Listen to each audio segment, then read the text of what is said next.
Gary Naccarato is a hypnotherapist from Los Angeles and founder of Higher Self Hypnotherapy.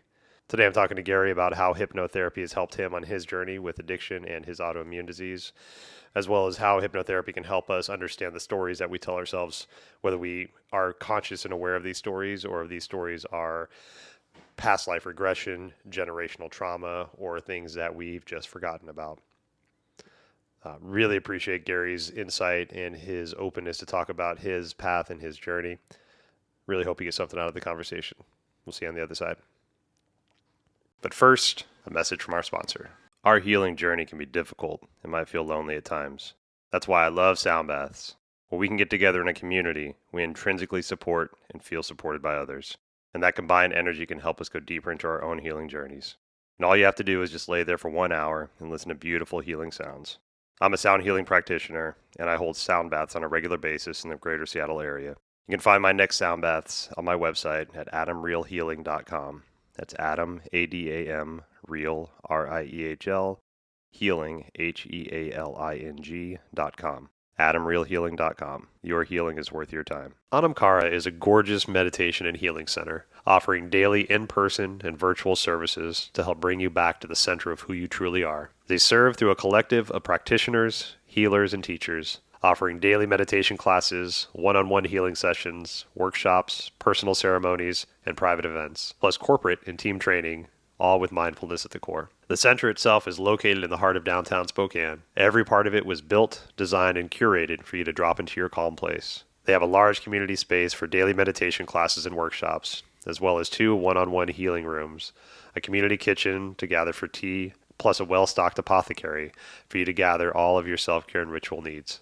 Hannah Talbot, the owner and founder of Anamkara, dreamed of opening this space for years. It is her ultimate manifestation, and she cannot wait to share it with those in the Spokane community, but also through the virtual ethers, wherever you may be. Pop in for a class today. You can follow them on Instagram to book and stay up to date. Check out the website, the full schedule, meet the practitioners, and view all the offerings. Visit them at anamkarahealing.center. Anamkara, may you be nourished and ignited. And now an uninterrupted podcast with Gary Naccarato. All right, welcome back to our show. Today I'm talking to Gary Naccarato. Gary is a hypnotherapist from Los Angeles. I was connected to Gary through a dear friend of mine, Hannah Talbot, who runs Anamkara down in Spokane, and just found out that Gary's going to be joining Hannah in a online kind of capacity, helping her with her hypnotherapy needs in the Anamkara Center, which I'm super jazzed about. But Gary is so Gary started a hypnotherapy clinic himself in Los Angeles called Higher Self Hypnotherapy. And I've been on a big path personally to understand the stories that we tell ourselves in our heads and these false narratives that we've kind of gotten ourselves into over the years. And, I've talked to NLP professionals, I've talked to meditation practitioners, all these different types of folks that have a way to help us with these stories and with these false narratives that we have. And that's how, Gary, your name came across my path. Is Hannah, introduced me to the idea of hypnotherapy and gave me your name. And everybody that Hannah sent me to so far has been just the top notch and has been an amazing practitioner. And I would bet that you are no different than that, Gary. So first off, thank you so much for spending some time with us and sharing your knowledge and your wisdom and your path. Please, it's my pleasure. I hope I don't disappoint you or Hannah. Well, I've so looking through your website and sharing the few communications that we've had back and forth. Yes. It seems like you've had a very very personal past with hypnotherapy, and that generally, the people that are just very enthused and enthralled with the work that they do somehow has impacted them personally to drive that enthusiasm to help push this modality out there into other people that it can help. Right. And, in reading through your story, that seems no different for you. So what was the path that kind of got you to an understanding of what hypnotherapy can do for you? Well, I'll tell you, years ago, and I literally am probably talking about 15, 16 years ago, Okay. I actually had a bit of a nasty drug problem. Okay. But I wasn't able to that I wasn't able to, battle myself or overcome myself. Someone suggested hypnotherapy to me. There was an amazing woman that I found here, an amazing hypnotherapist here in Los Angeles named Cynthia Morgan. I reached out to her and she was like, look, I'm absolutely willing to work with you. But she was very strict about telling me, I will not work with you unless you basically pay for, I think it was 8 sessions up front. Because she's like, so many people, they'll do like 1 or 2 sessions of hypnotherapy if they're paying, separately for each session. And, they'll either lose track or they get dissuaded or they don't think it's working. And so they won't commit. At the time, I didn't have a lot of money. So it took me several months to save up, but I was really eager to quit. And so I saved my pennies and I ended up going to Cynthia. And, after 8 sessions, I was able to basically quit, 10 or 11-year addiction. Wow. It was cocaine. So, it actually took, a bit of time to work for me. It wasn't instant, but I would say within the first month of starting hypnotherapy, I just every time I did cocaine, it was less exciting and just kind of made me sick, kind of made me nauseous, and every time I would do it, I would think to myself, why am I even doing this? I don't even want to do it anymore. And within a few months, I was clean and I haven't done cocaine since. Wow. Then over the next year or so, I actually went to Cynthia for quite a few different issues, for her to give me, motivation about work, for self-esteem, for working out, motivation, to get healthy, that kind of thing. And she never let me down. She was always amazing. And the sessions always helped me. So I was a true believer in hypnotherapy. And then, several years later, I went for quite a while and hadn't seen her. Okay. And then, years down the road, I actually started to become ill. And that's kind of where my journey really takes off from. Okay. So when you were fighting the addiction and seeing Cynthia was part of the hypnotherapy, because, we'll get to the difference between hypnotherapy and hypnosis here in a moment, but it was that Sure. kind of like implanting and helping to understand, like helping to write the story in your head about how much you don't need this thing that you feel that you might need. Yeah. I mean, yeah, it's funny. Hypnotherapy has changed a bit over the years since I did those initial sessions with Cynthia. But, a lot of it was just that I don't need cocaine anymore, that I can be happy, I can be fulfilled. I can lead an amazing, great life, creative life without it. And it's just basically, holding me back and keeping me from, achieving my dreams and my goals. So it was basically, just kind of putting that information in my subconscious and, and doing sessions with her, saying daily affirmations, listening to recordings that she would make for me as much as possible. Sometimes, once, 2, 3 times a day, even. Wow. And it just, like I said, it just slowly started to take effect with me. That's beautiful. And Yeah. so, yeah. And so, okay. So you did use hypnotherapy to help with your addiction. And then, so you were saying that it was kind of like, okay, so we got that out of the way for now. And Right. then all of a sudden this new kind of condition or this new thing started happening in your life. And that Yeah. was, okay. So then, and what was that thing for you? Well, I'll tell you, it was actually years later, and I was great. My career was going great. I'd actually just met somebody and fell in love for the first time. Oh, beautiful. Yeah, we had been together for about 6 months, and I started getting some really strange symptoms. And I don't want to bore you, but it basically started with sores inside of my mouth. Okay. And, I went and saw a dentist. I went and saw several doctors. Everybody just told me that I had a venereal disease. Okay.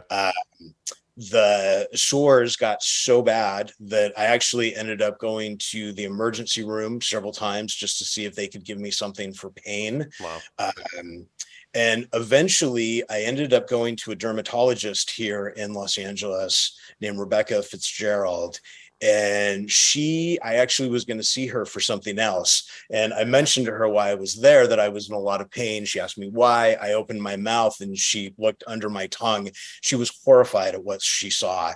And she was like, I can't believe that, nobody will help you, and that you've been walking around with this. I can't believe how much pain you must be in. Wow. It literally looked like somebody had lifted up my tongue and put a cigar out Oh, under my tongue.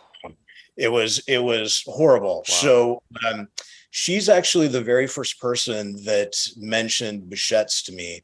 And she told me, I'm actually a little hesitant to say Behçet's to you because the chances of you winning the lottery are greater than you having this disease. Okay. But once she told me that, she obviously couldn't treat me for it, but she put that word into my ear. So once I left there, then I was able to, kind of begin researching, looking up doctors, that kind of thing. Hmm. And as the months went by, the sores continued, along with a few other kind of strange symptoms that I was having. And I ended up going to see a doctor, a rheumatologist here in Los Angeles by the name of Dr. Boris Ratner, who was amazing and was, again, kind of horrified when he, eventually saw me, what I had been going through. And I was officially diagnosed with what was called Behçet's syndrome, which is a rare autoimmune disease here in the States. It's actually showing up more often now, and it's becoming a little bit more noticed and recognized, but a lot of doctors have never heard of it. It's mostly actually seen in the Middle East and Asia. Hmm. Um, and it is genetic. Okay. Um, and it eventually started to affect me in my brain as the months went by. And actually, probably about a year into it, I noticed that, like at work, besides being tired and that kind of thing, I was having to use Post-its all the time to place around just, email addresses, my phone number, that type of thing. I would find that I'd literally be on the phone with somebody and not only forget what I was talking about, I would literally forget who I was talking to. Oh, wow. Um, There's just little things like that. And starting to experience what was brain fog, but I didn't even really at the time know what brain fog was, so I didn't really have any context for it. Right.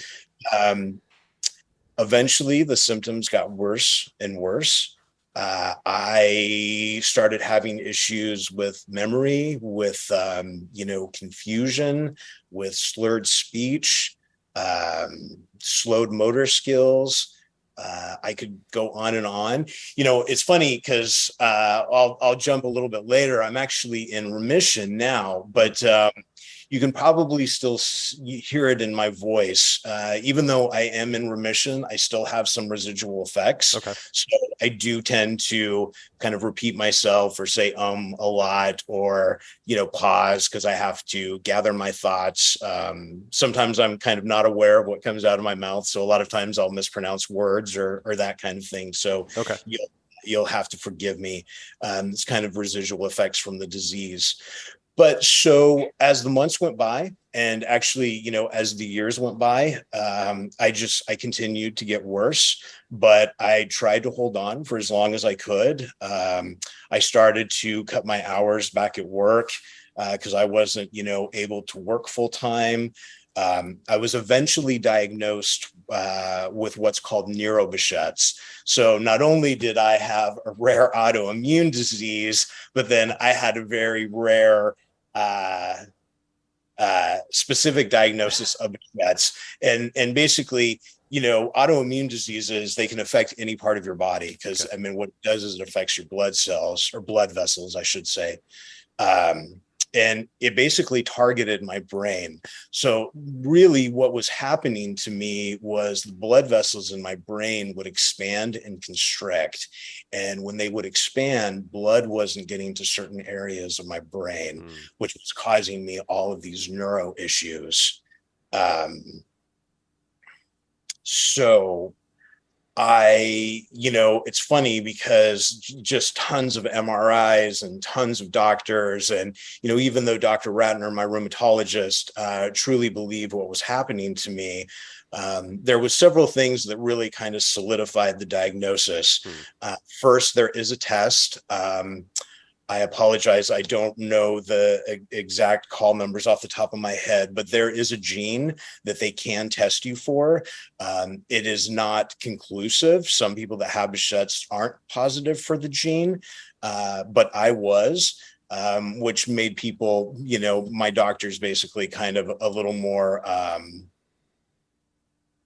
not interested, but they kind of took what I was going through a little bit more seriously. Mm. Okay. I did test positive for this gene. It's like HLB51 or something like that. I'm probably screwing it up a bit, but and then eventually, MRIs always came back as normal. Just tons of blood tests, lumbar, punctures, Oh, just fluids in my spine and yeah. that kind of stuff. And even though every once in a while the levels would be a bit elevated, there was really nothing conclusive that they could diagnose with me. Eventually, Dr. Ratner had me do a SPECT scan at Cedars-Sinai here in Los Angeles. And that's what really kind of pushed my diagnosis, over the edge. When my SPECT scan came back, they, for the first time, saw quote unquote abnormalities in my brain, Mm. and actually saw the blood vessels in my brain were so enlarged, so inflamed, the blood wasn't getting to certain areas of my brain. Wow. So I actually had 3 consecutive SPECT scans over, I think, a 2-year period. And each time the abnormalities just got worse and worse and worse. Mm. I was eventually told that there was nothing they could do, and that I was going to probably have to be taken care of full time. So as the months and the years went by, I tried to hold on for as long as I could in regards to maintaining a normal life. I was still with my partner.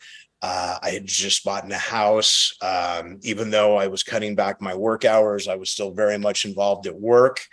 And then, it just eventually all got to be too much. Yeah. And I eventually had to give up everything. And I basically lost everything. Mm. I lost my partner of 10 years. I lost my house. I lost my career.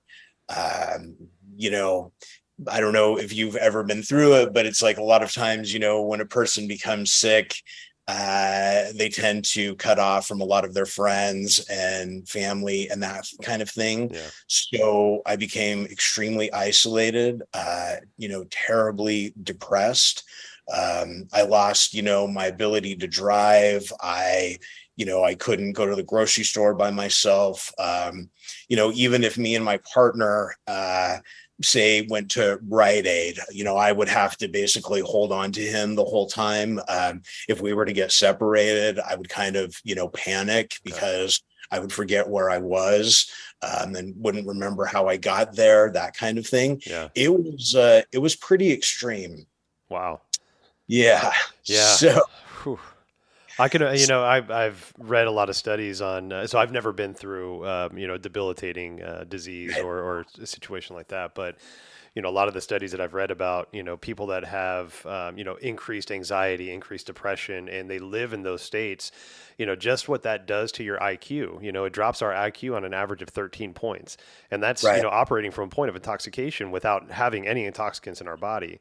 So just right, like without the disease itself, just the stress and the anxiety and all the depression that I'm sure that this disease was putting you through, absolutely, knocking down your cognitive abilities outside outside of what the veins in your brain are starting to do. They're pulsing Right. between overvasculating and then coming back down. It's like I couldn't even imagine how much of a roller coaster that would be on a daily basis for you. Yeah, I mean, it's so hard to explain. And it's one of those things that now that that I'm not really affected by it like I was, excuse me, it seems kind of so distant. Mm, And that was one of the things that was kind of so hard to deal with, the first few years with dealing with cognitive and neuro issues is because I would be sick for like a week or two, and then I would wake up one morning and I would feel absolutely fine. mm, So I would, I'd get up, I'd walk the dogs, I'd work out, I'd be super excited. I'd go to work, I'd take on all this responsibility, and I would go, go, go, go, go. And then, 6 days later, I would crash and the symptoms would come back. mm. So it was like that for quite a few years for me. And you start to almost go mad because it's funny when you're sick and then you feel better, you almost instantly forget what it was like to be sick. Right. Yeah. as strange as that sounds.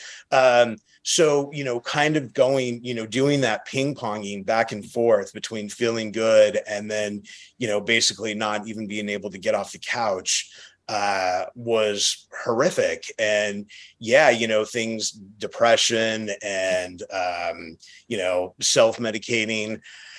I mean, at one time I was literally taking 22 pills a day. Wow. I mean, I've tried everything under the sun. I did Cytoxin, which is a pretty strong chemotherapy infusion that I did for about 8 months that, didn't help me. I did that to try to keep my immune system suppressed. Okay. Um, so it got pretty bleak. Yeah. And as I mentioned, eventually Dr. Ratner told me and my partner that I was just going to have to be taken care of full time. So me and my partner, PJ, Hmm. who's now my husband, Mm, uh, awesome. we, yeah, we actually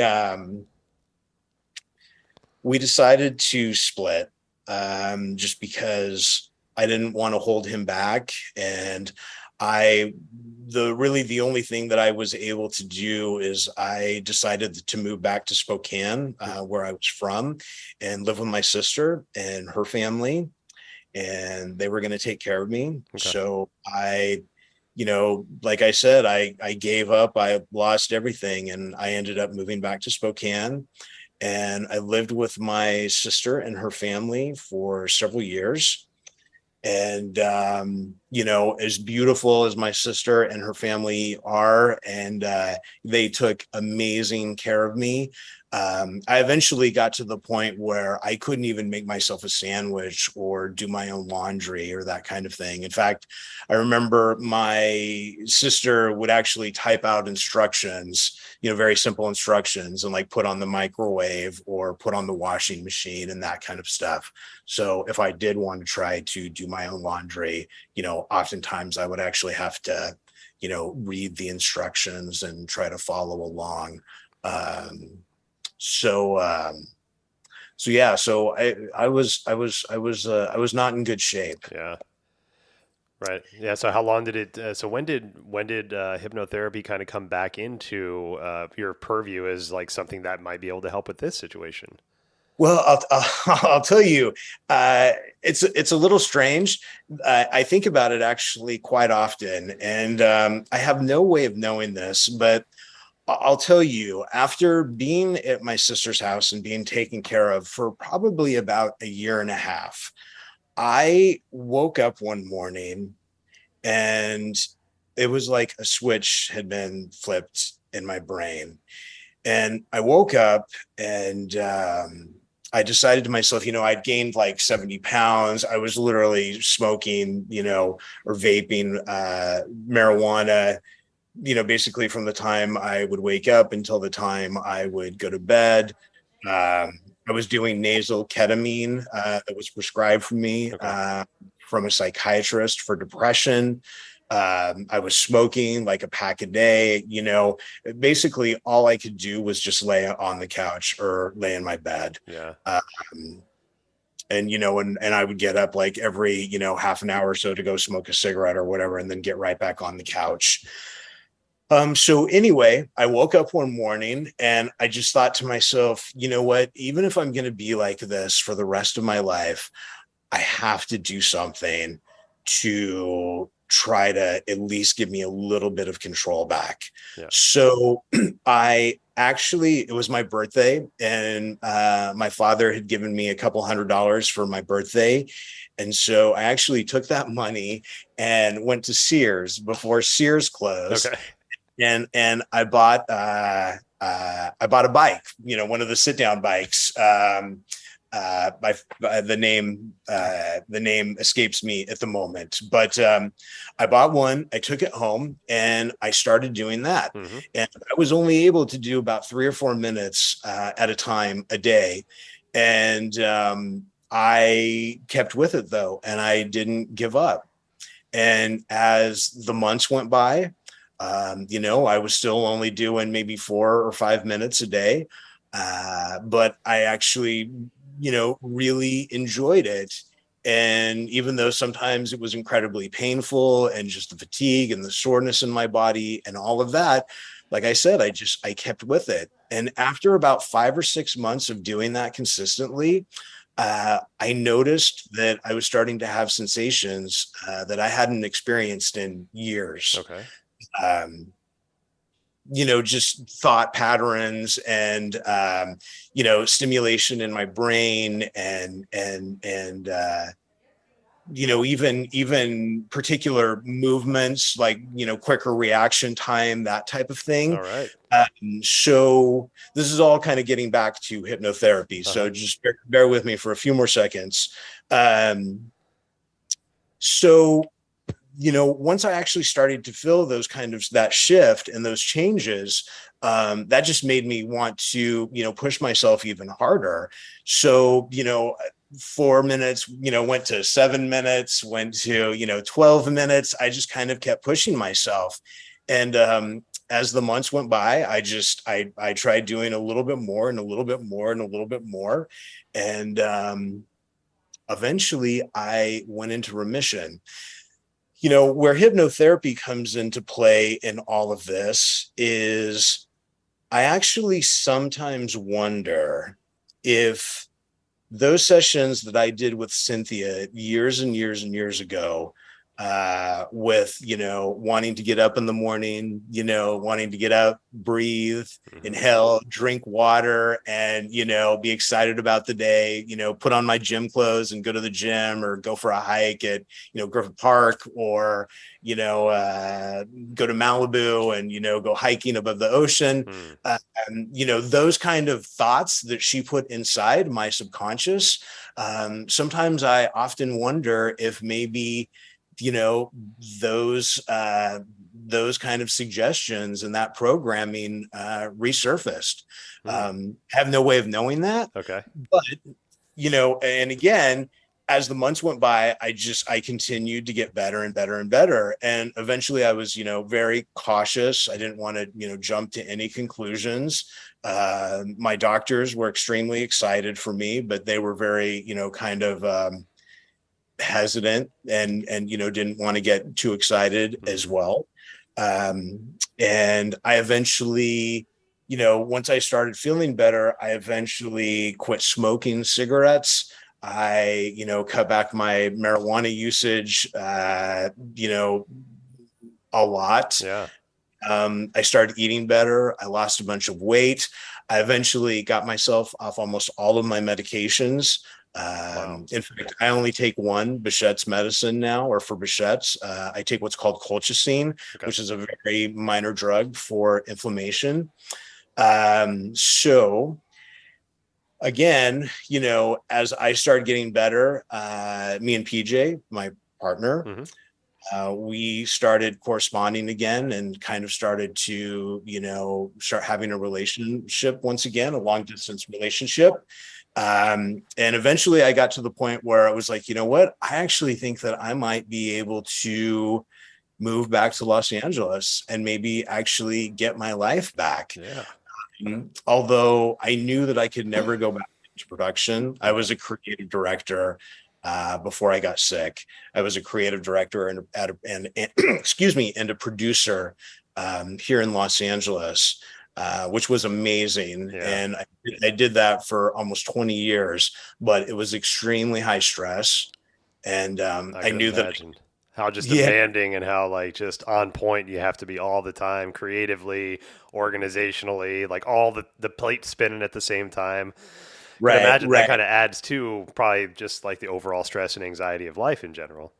Well, yeah, and it's funny, I'm going off on a tangent, but now that I have some space and I have a bit of distance and having gone through what I've gone through, I actually think that, even though neuro-Behçet's is genetic, stress is a huge factor, just like stress is a huge factor for all illness all over the world. In fact, they say something like, 84% of, people that are sick, with cancer, chronic illness, it's all caused by stress. Hmm. So, I think that after years of abusing myself and pushing myself in regards to, that kind of stressful environment, I think it eventually just started to take its toll on me. And as much as I loved those years and I loved my job and doing what I did, I knew that I could never go back and do that. So PJ actually one day was like, have you ever thought of considering hypnotherapy as a career? So the minute he said it, I didn't even have to think about it. I Yeah. was like, yes, this is my answer. This is my calling. Yeah. So I eventually got back in touch with Cynthia Morgan here in Los Angeles. And it was just like yesterday that we had spoken. We picked up right where we left off. And she actually referred me to her school, a hypnotherapy academy, the Hypnotherapy Academy of America in New Mexico. And she made the introduction. And that's eventually where I ended up going to school for hypnotherapy. Wow. And yeah, That's whew, that's quite a story, man. And yeah, I just want to kind of rewind a little bit back to where you said about the the previous hypnotherapy sessions, planting in that subconscious when you were going through your Bouchette's. And to me, I think that's 100%. There's those stories that were planted in your brain of how to be healthy, like what right, healthy means to Gary, and what active means to Gary, and what being tuned in, whatever that means. That those ideas for you, so that when you get into those depressive, anxious states, like those stories are still there to reinforce you and say, no, right, hey, this is, we know what to do. We know to move our bodies, and if that's all you can do right now, move your body, right? Go get a treadmill or go get an exercise bike and move your body for 3 minutes a day. It's right, like I love that idea because those stories are so strong, good or bad, and the right, fact that those good stories were put in your brain and they helped you so much, remove that addiction from your body. It's definitely, they're probably just waiting for that opportunity to be okay. So Gary can right. move now. Let's get out there and let's move our body for 3 minutes a day and we'll build from there. Right. It's funny. And eventually, I will kind of talk about stress and how stress plays into hypnotherapy and, kind of addressing stress and anxiety and those kind of things. One thing I do want to say, though, in regards to remission, excuse me, a lot of things I think come into play and are responsible for my remission. Obviously, luck, the universe, my doctors, the medications I was on. I think exercise, played a huge role, as I mentioned. Hypnotherapy very well could have played a role, even though it was years before.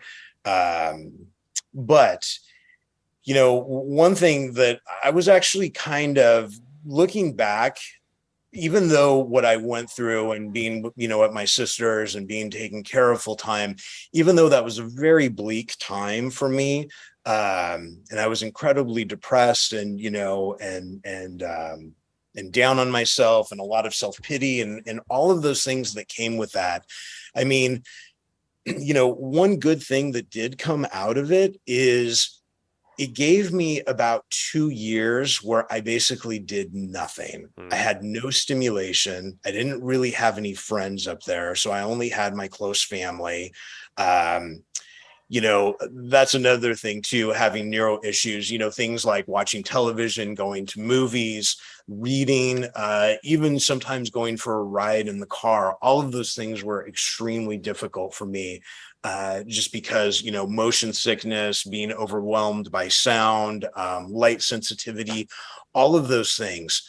My point is that having very little to do except just kind of be in my own mind, be in my own space, and just kind of go day by day and not have a lot of outside stimulation. Um, Now that I look back on it, it kind of allowed me, I think, my body to reset Mm. and to rest. You know, Financially, I was okay because of my disability. So I didn't have a lot of financial stress. Okay. I was basically able to I was just in limbo. Yeah. Uh, and I do think also having those 2 years or so, give or take, just kind of doing nothing and, not having a job, not having worries, not having a spouse or kids or even animals to worry about. Right. I was just kind of, left in this limbo state. And I do think it allowed me to kind of reset and regenerate. Yeah. Uh, so, so it kind of plays into what you talked about, stress and, dealing with stress and all of those kind of things. Yeah, and I don't personally know much about Bouchette's, but the vagus nerve is something that's very intriguing to me, and I just love to nerd out about the vagus nerve.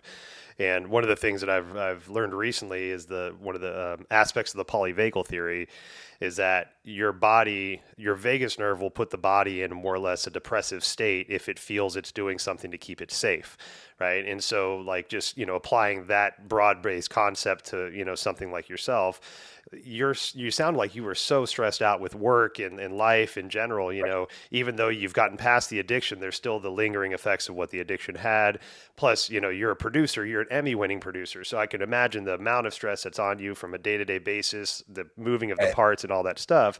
So it's almost like your body might have been, at a place where it's like, oh, we've reached our capacity, bro. Like, it's time we need to stop or we're gonna die. And so Right. now here's the onset of this horrible thing that's happening to you. But in a way, it's giving you the space, like you said, to kind of slow down. It's not a beautiful place to be in. We can call it the dark night of the soul, where you had that opportunity to remove all the outside stimuli from your life, be encompassed by the loved ones that you hold dear in a place Right. that's familiar to you, Right. where, like you said, no outside stimuli, not a lot of friends, and just that love that needed to happen right then to allow Right. your body to start to repair and to start to come back into that place of you being a human again, a human being, not a Right. human doing. Right. And so, again, I don't know much about Bouchette's, but that's the first thing that kind of pops in my head when you talked about that is how our body is that smart, where it's like, okay, we see it. You might not see it, but we see it. And Right. so now we're going to do some shit that might seem a little sideways, but it's Right. all to get you back on track where you need to be.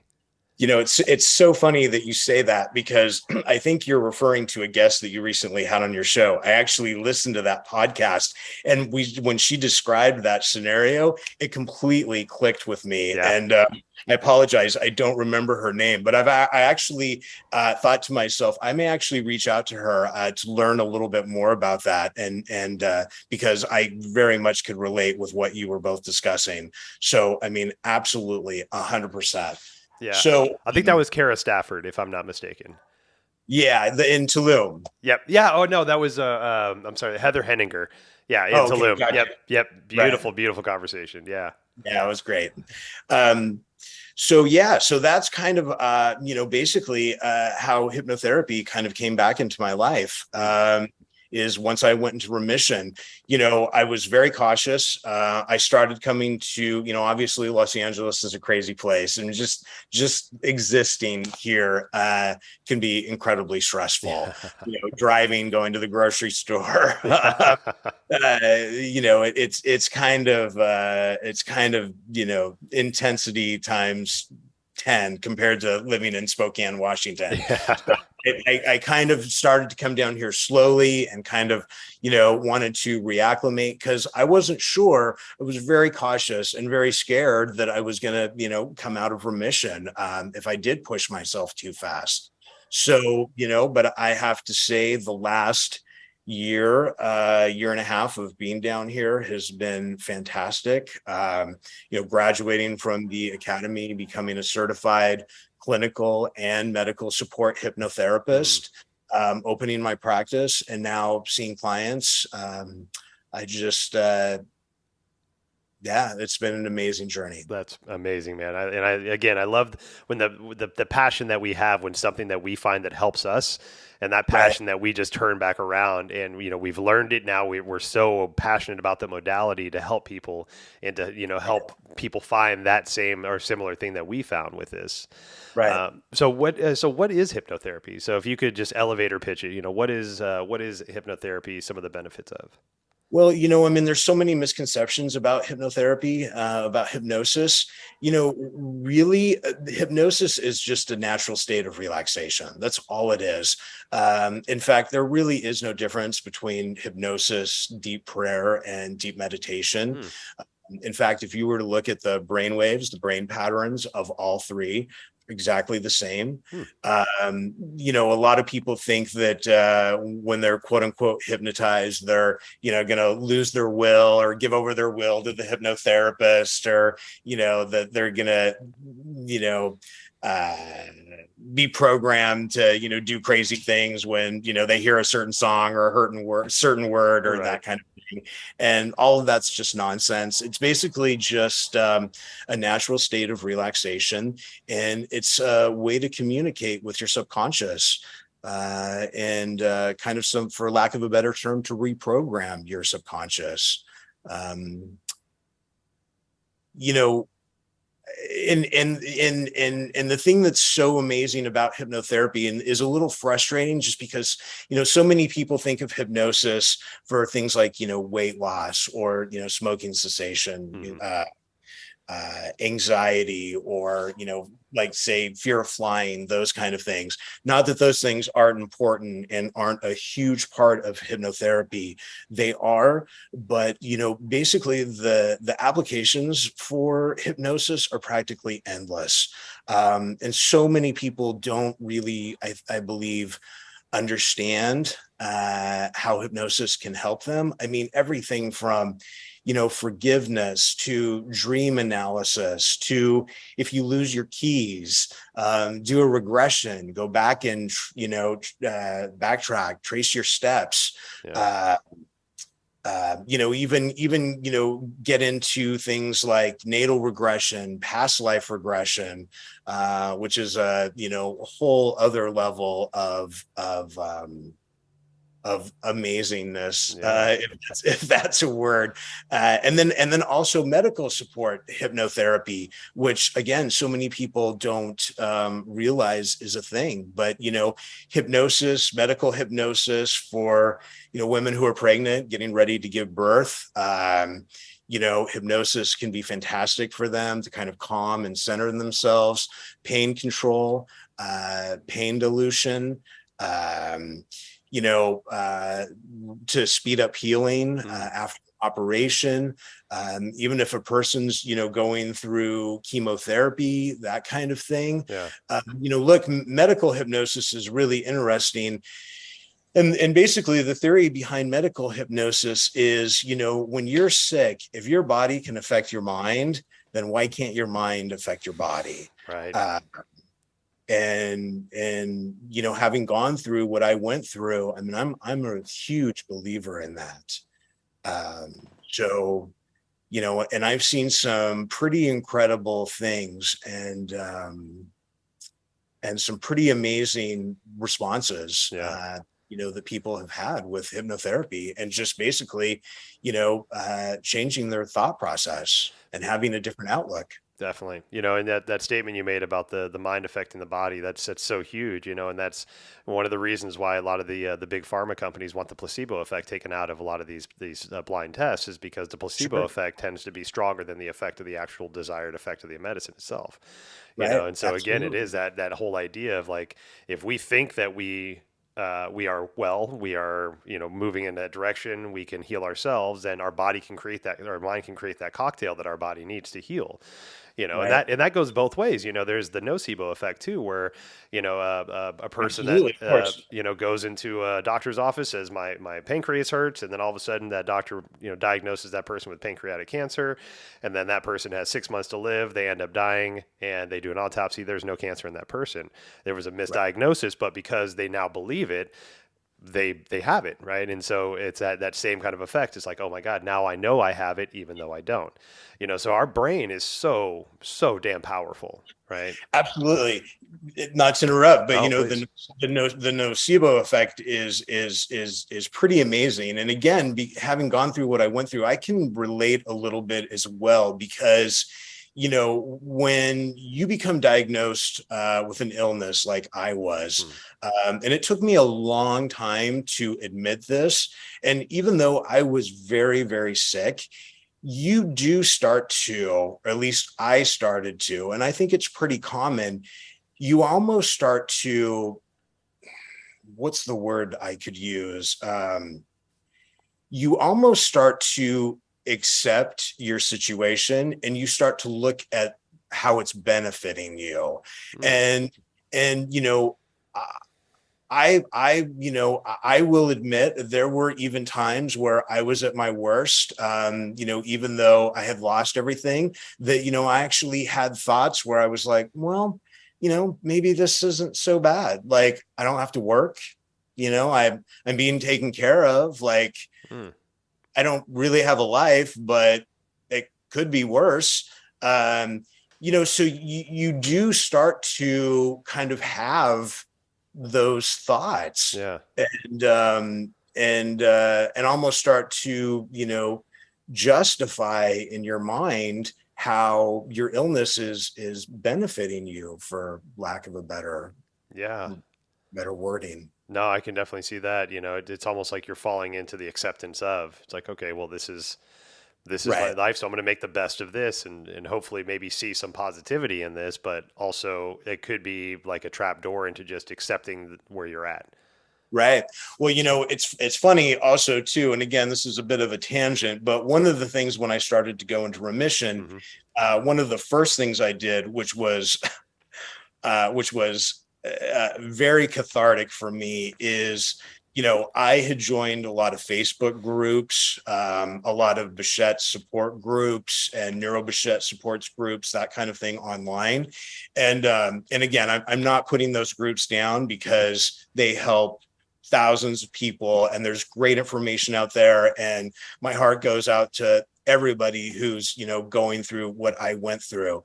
In saying that, when I started to feel better, I got off those sites immediately, because I I wanted to separate myself from that. Right. And again, no judgment to anybody in those groups, but people's illness starts to become their identity, Right. and it starts to become their life, and I totally understand that. But it can start to become pretty toxic, where it almost becomes a competition as to who's the sickest. Ah. Mm.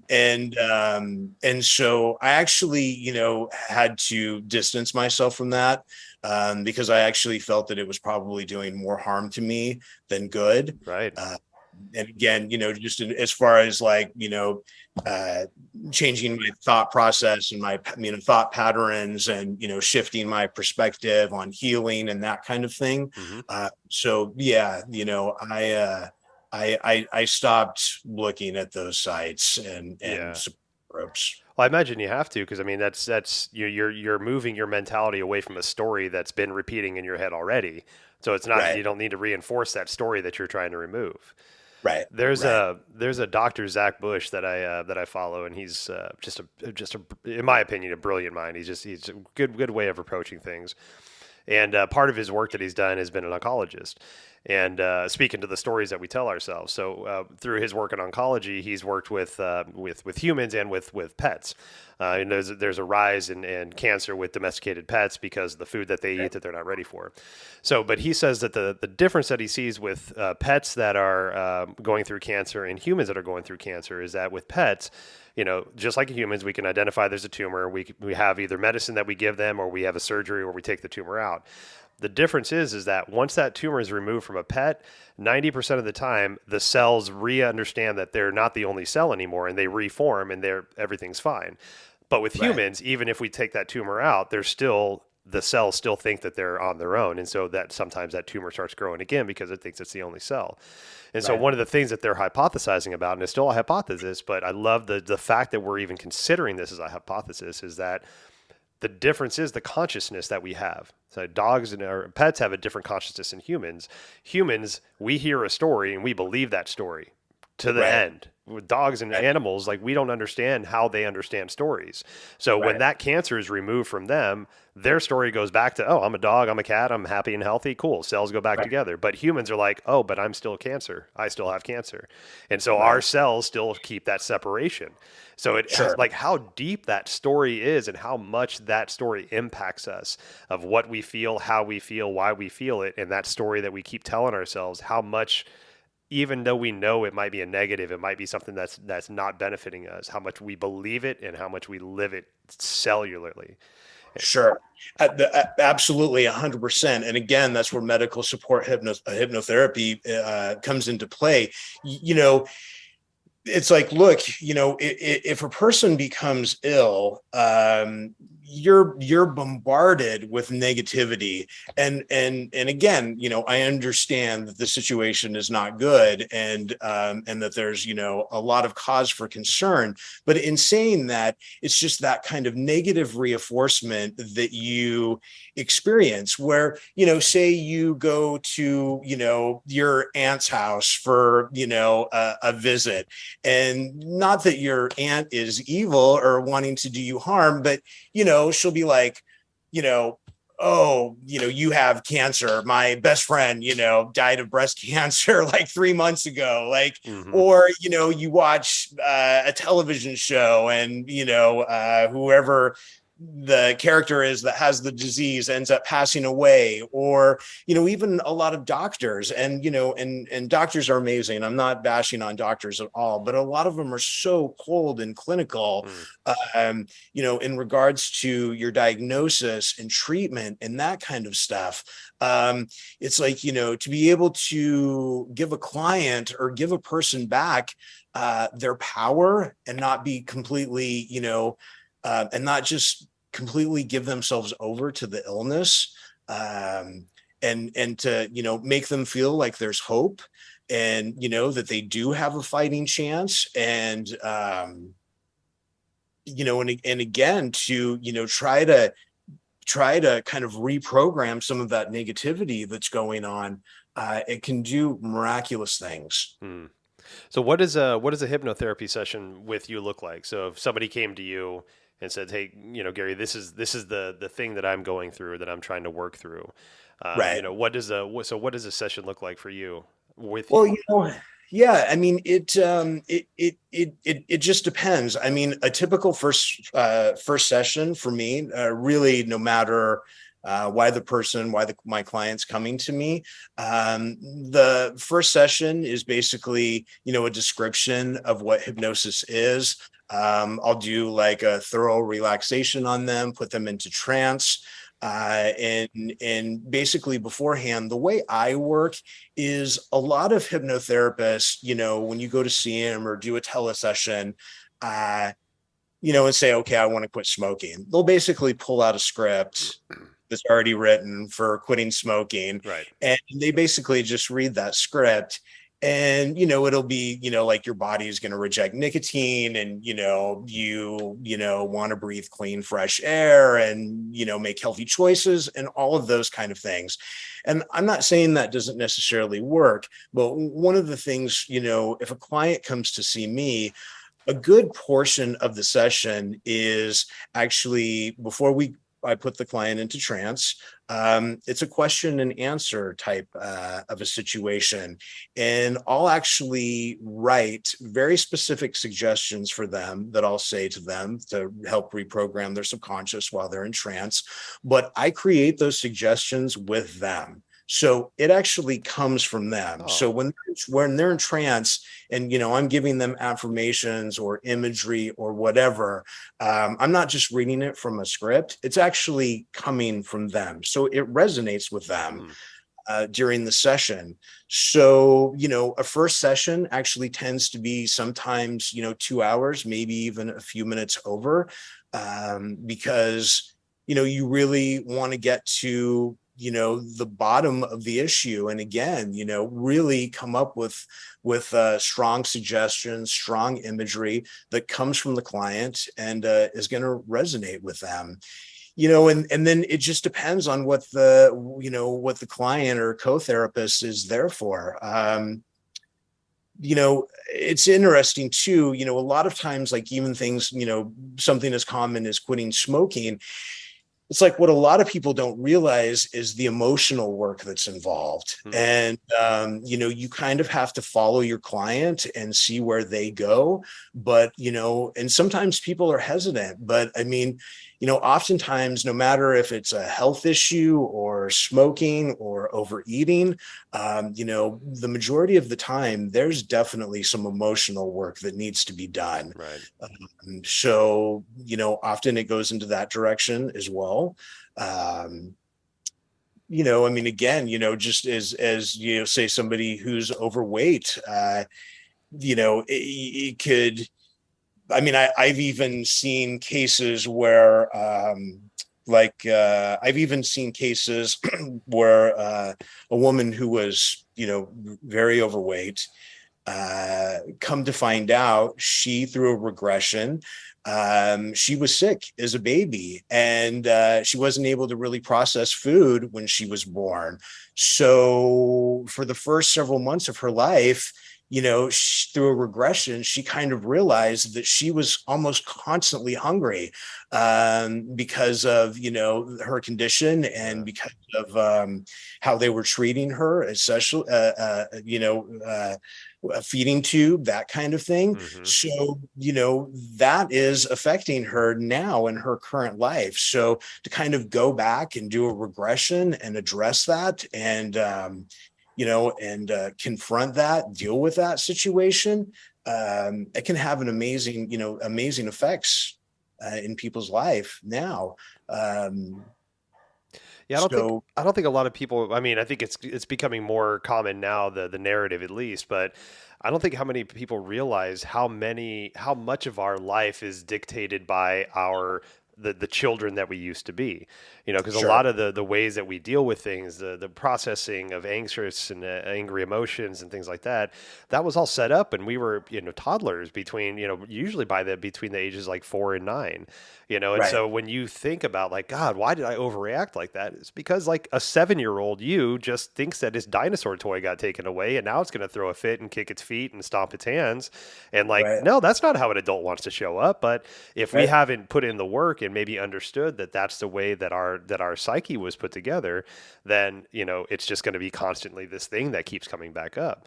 So when we can right, finally understand that, it's by no fault of anybody's, because we all have that programming that's been put into us in some kind of way. It's just now as an adult we realize it, and then we say, okay, cool, child, thank you so much for driving this bus for so long. I'm going to sit you over here. You can play with all the dinosaur toys you want now.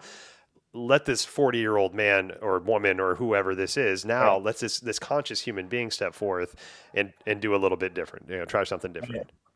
right. One of to what you just said. one of the most beautiful things I've witnessed as a hypnotherapist is actually it was during the academy. It was at the academy, and there was a student, an older woman who was a nurse, and she's probably late 60s, early 70s, and she loved to play the piano, but she had a fear of playing the piano in front of people. She Hmm. would only play by herself. And she actually wanted to do a session because she has several grandkids now. And they're always like, Grandma, play the piano, play the piano. And she'll make up excuses like, oh, well, maybe after I do the dishes or that kind of thing. But she just refuses to play in front of anybody. So she agrees to do a session, and they do a regression. They take her back and come to find out, when she was a little girl, her and her sister, her family was very poor, but her mom and dad saved up enough money to send both her and her sister to piano lessons. Both the girls were over the moon, super excited. They'd never really been able to do anything like that before. So they both start piano lessons. They both play for about 6, 7, 8 months. And one day, the mother comes to pick them up, and both of the girls are with the piano teacher. The piano teacher hears the mother pull up and takes the little girls out, side, walks into the car, and uh, she remembers the mother putting both her and her sister in the back of the car. It was a hot summer day. The windows were down. And she remembers overhearing the mother and the piano teacher are right outside the car. She can hear them. And she remembers hearing the piano teacher tell her mother, your one daughter, her sister, is amazing. She's doing great. She's learning, every session, every appointment. She just gets better and better. And Uh-huh. I want to keep teaching her. Your other daughter, you're just wasting your money. Oh, no. We shouldn't continue with this. Yeah. So, she's devastated by this. So she carries that with her through her whole life. And she figures out in hypnosis that this was kind of ground zero as to where this, belief and this fear of playing in others. Well, after doing a regression, her going back to that moment and her reliving that moment, what she actually didn't realize is that the piano teacher told her mother, your daughter is so talented, but she doesn't read music. She plays by ear. She is so beyond what I can teach her that you're wasting your money. Wow. So when she hears this while she's in trance and just watching her emotional response and how she responds to that new information, and then when she comes out of trance and she's back to herself, like just seeing how she processed that, and then how she moved forward in her life.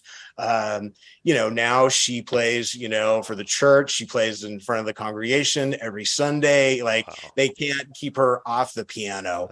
But that's just kind of one really beautiful, scenario that I was able to witness while at the academy, Mm. which was, chills. It was incredibly beautiful. That's super inspiring, and that resonates so much with me personally on a personal level.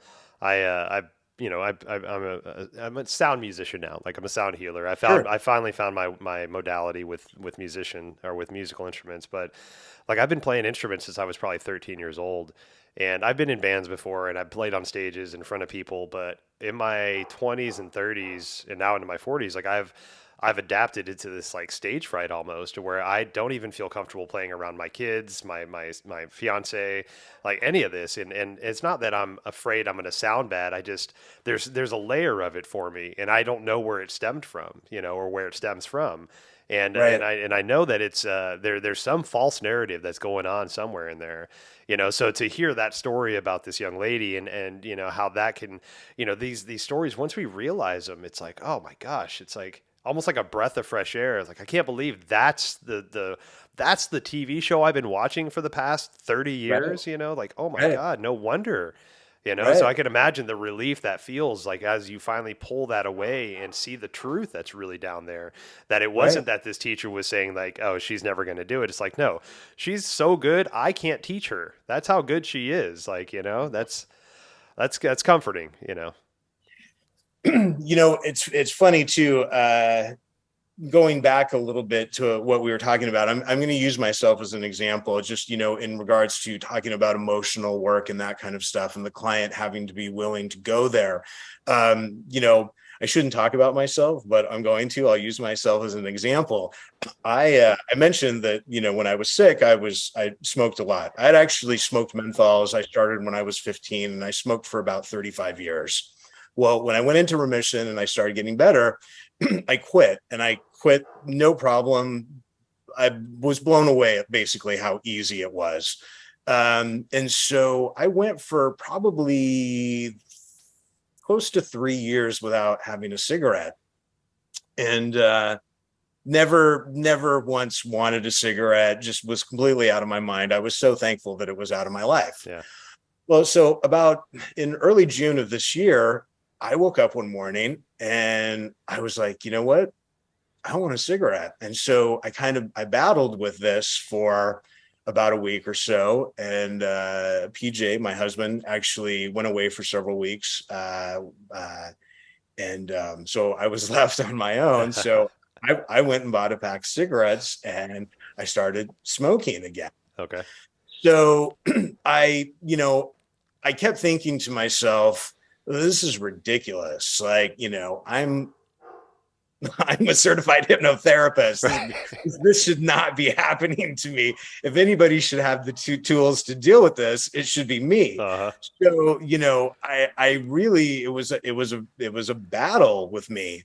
But I kept lighting up and I kept smoking. And so I call a colleague of mine, and I said, look, here's the situation. I'm starting smoking again, and I want to do a session to try to quit. She's like, okay, so obviously we're both hypnotherapists. So she's like, well, what do you want to do? And I'm like, you know what? Just give me some suggestions. Basically, like I mentioned to you before, like, I want to embrace health, that kind of thing. Mm-hmm. So we do just a very standard session. No fault to her. She's great, but this is just kind of what I was asking her to do. So we do the session, and she makes a recording for me. And about 3 or 4 days later, I'm not seeing any results. In fact, I'm actually probably smoking more. Hmm. So this goes on for about 2 more weeks. And then, she reached out to me, my colleague, and was like, look, what's happening? I told her I was still smoking. She's like, well, we need to do another session. So in the second session, she's like, look, cut the bullshit. She's like, there's something going on. And so, she basically pried out of me that, yeah, I had a lot of emotional stuff that I didn't realize was going on. A lot of it had to do with being in control and feelings of being out of control. I won't bore you with details, but there was definitely some emotional work that I needed to do. That second session, we didn't really address smoking or cigarettes or health at all. It was all about the emotional nonsense that I was going through, and addressing that specifically. Hmm. And I can tell you, 3 days after that session, I quit, and I haven't had a cigarette since. Wow. So again, it's about going deep and really finding out what the true cause is that's causing somebody to do harm or have pain or Yeah.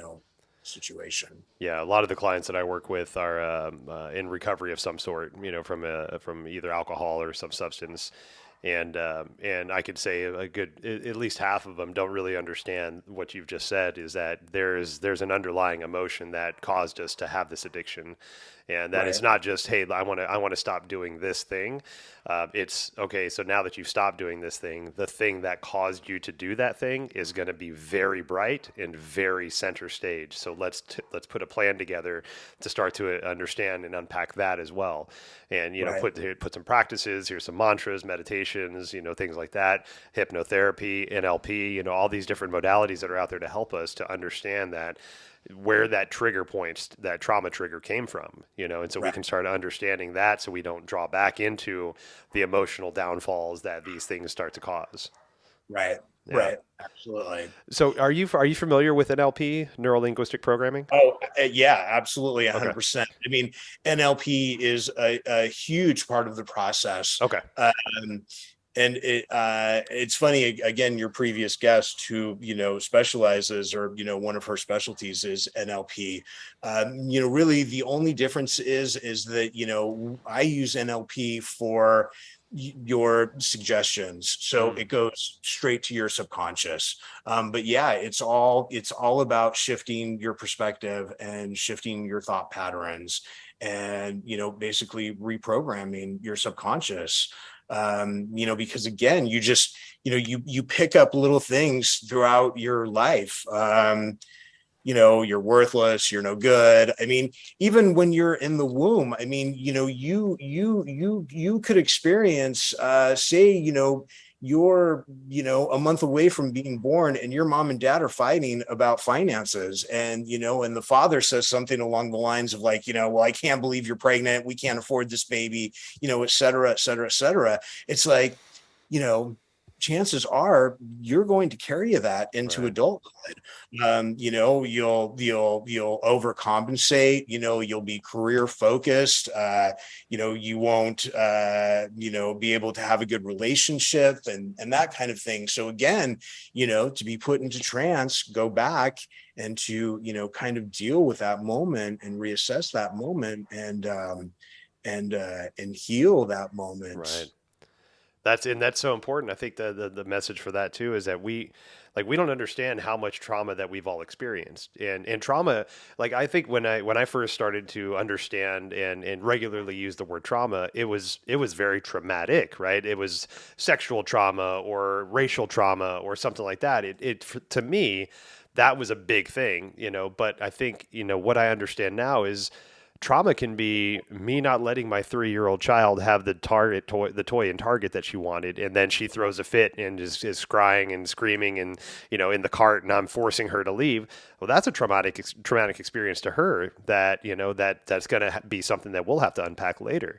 So it's not Right. always like a molestation or an abusive or something like that. It can just be, Sure.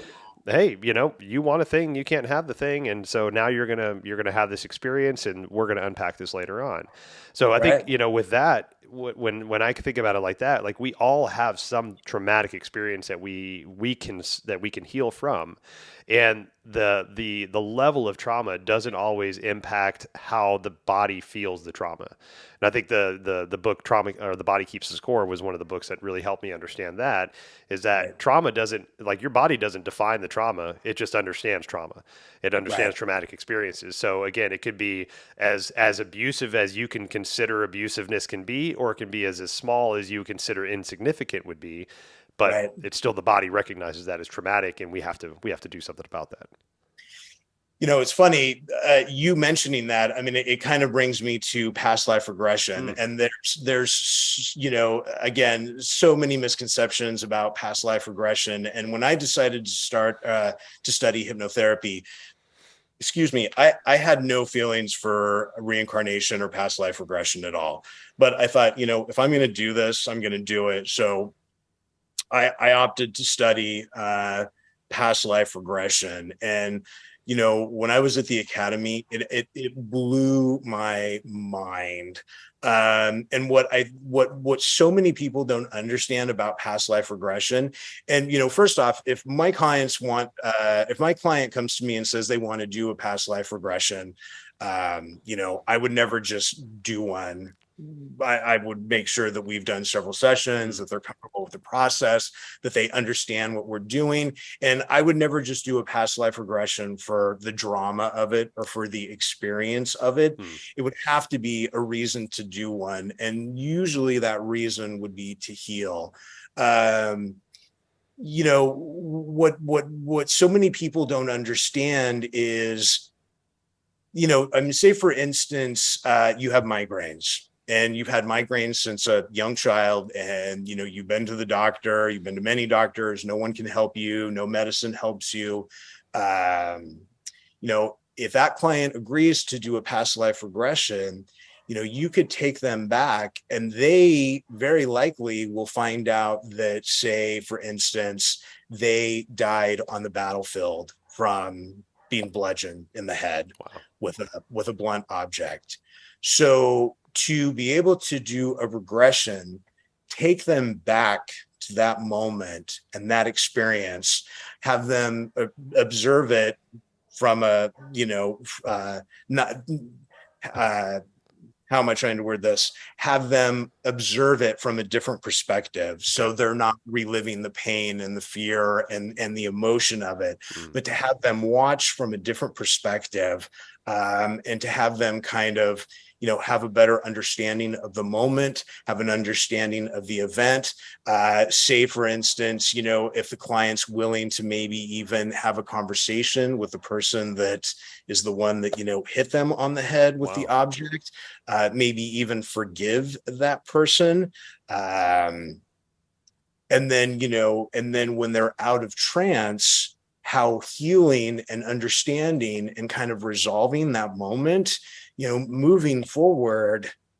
Wow. Again, I've seen past life regressions do amazing things. And what so many people don't understand about past life regression is it doesn't matter if reincarnation is real, and it doesn't matter if that experience, the experience I just explained, really happened or is real or not. Because even if it's not real, those images, that experience, and that scenario, it exists in your subconscious. So it needs to be addressed. Yeah.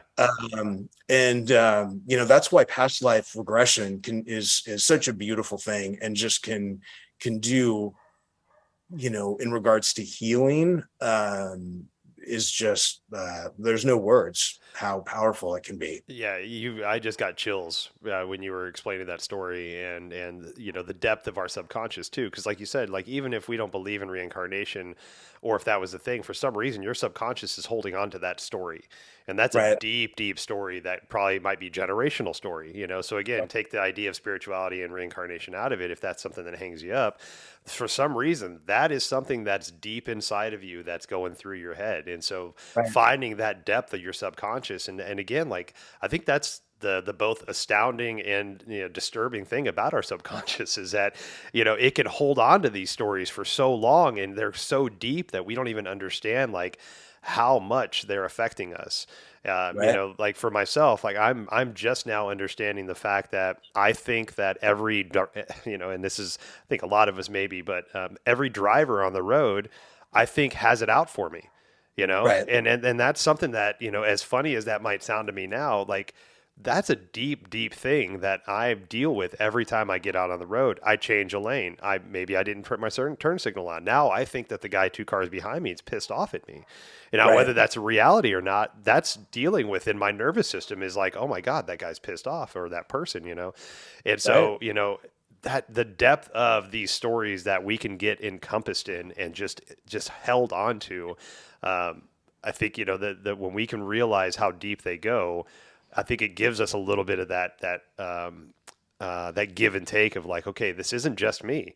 This is something that's deeper than me. It's Right. inside of me, but it's not something that it's not like it's an excuse, but it gives us a path.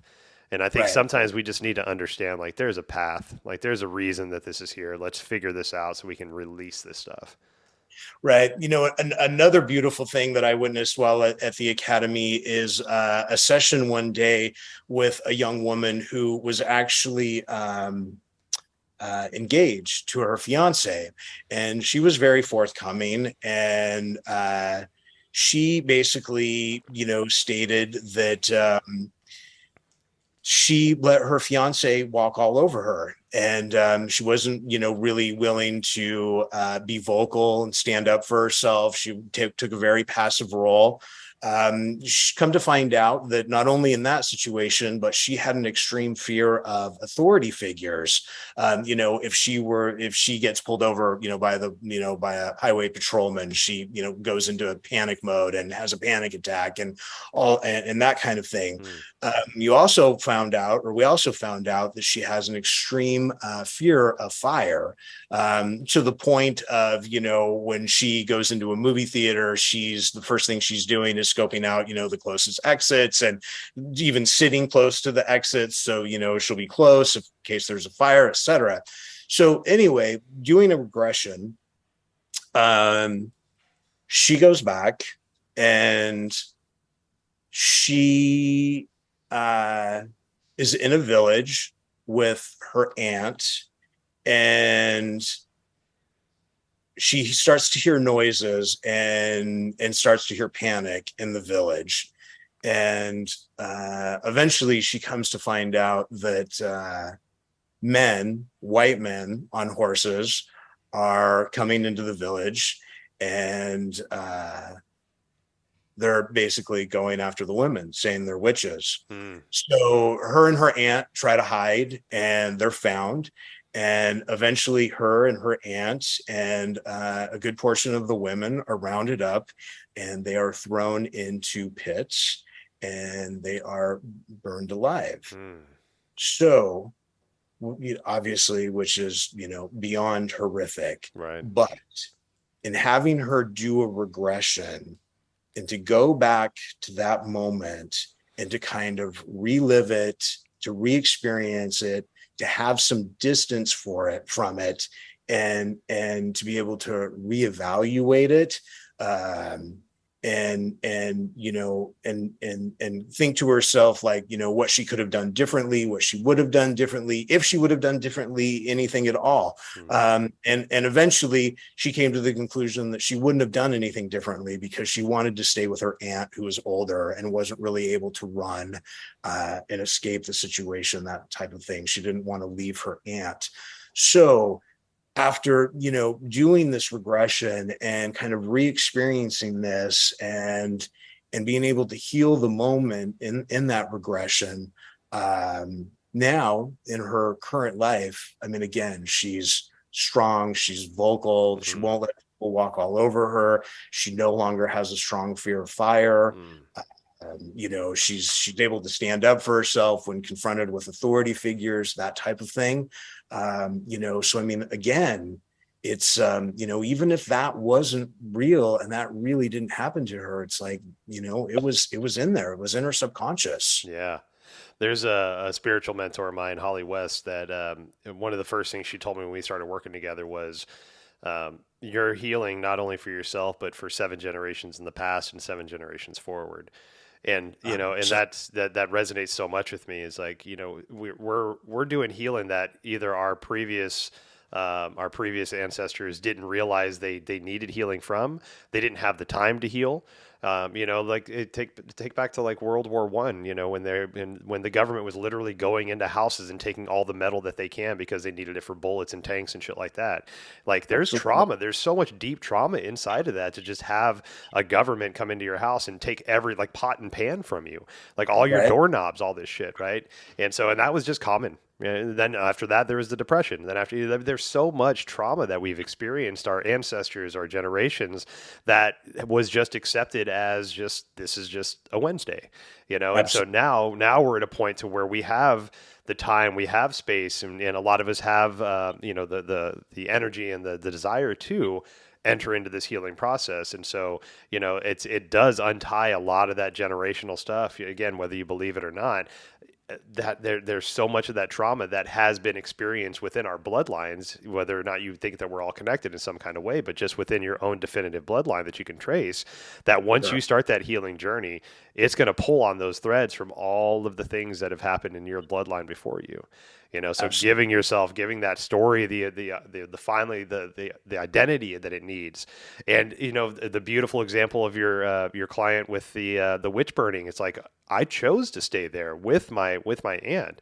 I Right. made a conscious choice to pass on so I could support my family member, and Right. knowing that maybe someday down the road, an ancestor of mine will understand this and start to unravel that generational trauma. Right. Absolutely. Man. So with Yeah. hypnotherapy, You said, sorry, go ahead. Beautifully said. Ah, thank you.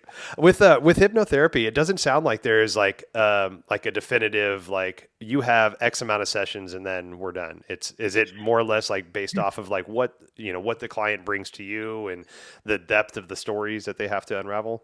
Yeah, I mean, usually a typical client is either 3 sessions, 6 sessions, or 8 sessions. Okay. And again, it just depends on what they want to address and what they're looking to either change or heal. A lot of times, if it's like reaching a goal, or say it's a college student who wants to prepare for midterms, Mm, they happen to panic, when it's time to take a test, or, their mind goes blank, when that test is put in front of them, that kind of thing. Something along those lines usually takes 3 sessions. But if it's something, yeah, if it's something bigger, something larger, and something that has an emotional component to, usually 6, sometimes 8 sessions yeah. are enough. No. With now with yourself being a practitioner, do you do general maintenance and tune-ups on yourself? Like, is there like for Yeah, myself, like I can play sound bowls, I can give myself Reiki, things like that. But are there daily things that you do for yourself to help keep your mind where you need it to be, and outside of those stories? absolutely. I mean, self hypnosis. In fact, if a client comes and sees me, no matter what the issue is that they're looking to resolve, one of the first things that I'll teach them is self hypnosis, Mm, so they can do self hypnosis on themselves anytime they want. Obviously, breathing is a huge aspect of the process. I would say 80% of the sessions I do, I'll also do a recording for the mm, client. So, they should listen to that as well. And so I listen to, a lot of recordings. I mean, I'll go back and still, listen to recordings that, are a year old, because I still find that they're relevant. So absolutely. I mean, it's funny, we were talking about stress earlier, and I know your previous guest actually mentioned this as well. But part of what we try to do in hypnotherapy is get a person into parasympathetic. mm, There's sympathetic, there's parasympathetic, and sympathetic is fight or flight. And parasympathetic is a more kind of relaxed, some people call it feed and breed. Um, and we want to be in parasympathetic, but because of today's lifestyle and just traffic, technology, social media, uh, like the news, like all of those kinds of things, most people unfortunately are in a state of anxiety, in a state of in a sympathetic state. mm, So one of the things that hypnotherapy, what you do is try to get your client into a parasympathetic state. And so, you ask me what kind of maintenance that like I do on myself. Yeah, I mean, every time I do self hypnosis, every time I listen to a recording, even if I have a colleague do a session on me, it's all about trying to maintain that parasympathetic mm, state. yeah. Um, so you can deal with what life throws at you. Yep. There's so many times when I'll have somebody on my table that'll lay down, and within the first 10 minutes or so, we're saging and cleansing the space and all that stuff, and a lot of times I'll hear that belly gurgle, right? And I can't tell you how many Yeah, times people are like, "Oh, I'm so sorry, I don't know what's going on." I'm like, "No, no, no, that's what I need to hear because that's parasympathetic nervous system kicking in, and that's how I know you're relaxing." So right. that's like a round of applause for me, right? Yeah, Let that gurgle happen. absolutely, 100%. Oh man, so with hypnotherapy, I know that you talked about joining the Anamkara team. You have your space in LA that you work out of. What's your desire, or what's your plan? Are you expanding? Are you kind of diving in and just kind of learning as much as you can about hypnotherapy? Yeah, I'm just trying to learn as much as I can about hypnotherapy. And it's very funny. I will be the first one to admit. I mean, I'm not trying to present myself as something that I'm not. In regards to even like just even things like yoga and meditation and chakras and those kind of things. That's never really been a part of my life. I've Hmm. never really had a strong understanding for those things. So, now that hypnotherapy has kind of opened my eyes to, healing, self-healing, higher self, etc. I just I'm almost like a kid in a candy store wanting just to consume and try all of these things, because it's funny, not to discount any of them, but I also find, having been trained as a hypnotherapist, that so many of these things all relate to one another. It's just different language, and it's just different approaches. Hmm. So that also kind of fascinates me. So yeah, I mean, I'm trying to work with as many people as possible, to help as many people as possible. Um, and yeah, I'm just trying to soak up as much as I can to hopefully pass along to other people, All other, right. clients. Yeah. Yeah, I think what you said about the a lot of these modalities speaking similar languages. That's one of the things I'm most excited about is in the next like 10 years or so is how these modalities will start communicating with each other. Like Right. I'm a sound healer. I've been working with an acupuncturist that we're now combining sound healing and acupuncture together. So set Right. the needles, play some sounds. Whether it's tuning forks on the body, bowls in the body, or ethereal sounds. Sure. But there's so many different ways that these modalities have always complemented each other, whether we realize it or not. But now we're in a place to where like minds can start to get together and start sharing ideas of like, oh my God, so this is what I'm talking about with this. That's how this is received in NLP or hypnotherapy. Cool. Let's try to match these two together and like start creating these compilation almost healing modalities and Right. just seeing what Absolutely. what could happen from that. There's so many great people that are starting to branch out and to gather this beautiful knowledge. And now for the people that need some scientific backing for it, now there's experiments and there's scientific, the things that research that is going on that can help us give the backing that some people need to have this definitive, this is what this does and why kind of answer. Sure. And with that, I think that's just going to blow open the understanding and the potential usages for these.